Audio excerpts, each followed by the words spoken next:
You are now listening to Sir Ink's The Experience Podcast, where we talk about anything and everything kink. Now, this podcast is only catered to those that are 18 and above and may not be suitable for work, or as we like to say, NSF. But remember, you can always listen to us during your private time. Hello, kinky and kinkiers folk out there. My name is Sir Ink.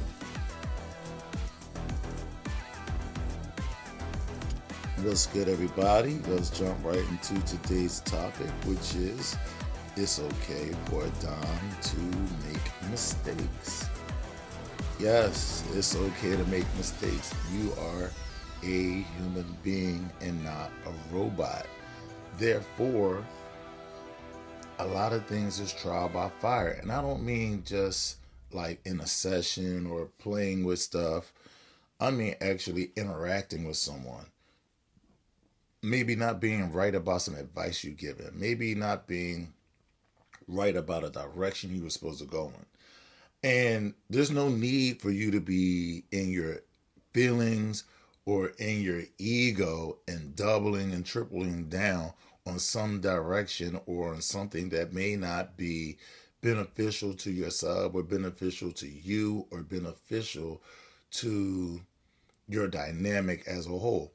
It's okay to pivot or reverse out of what you're doing.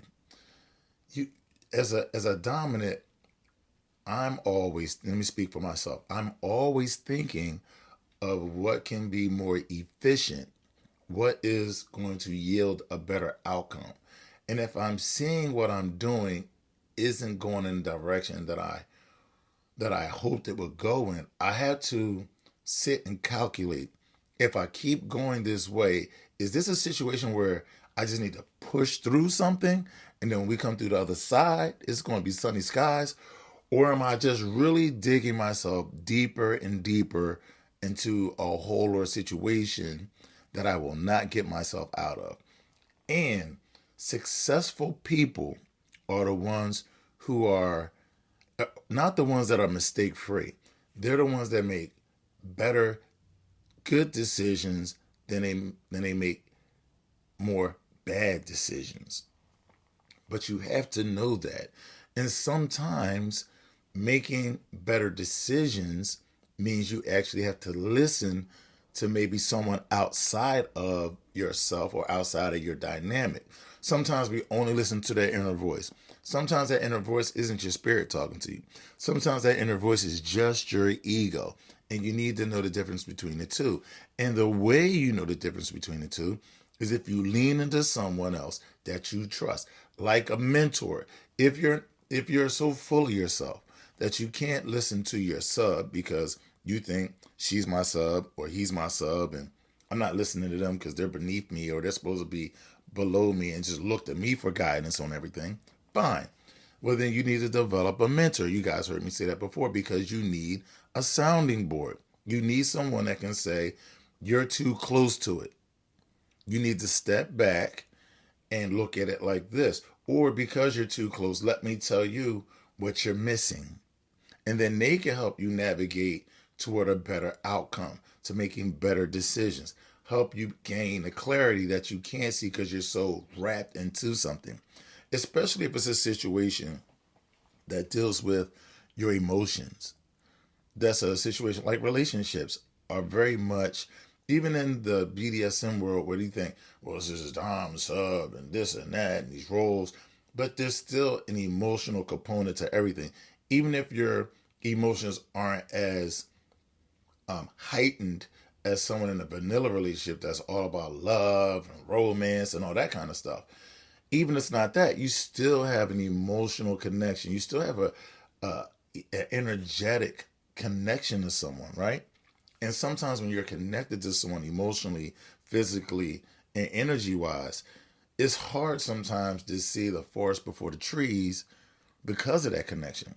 Therefore, you kind of need someone that's outside of the situation that can kind of give you good insight into maybe where you're going or just tell you where the potholes are in the street. Like you don't want to go down there because there's a sinkhole.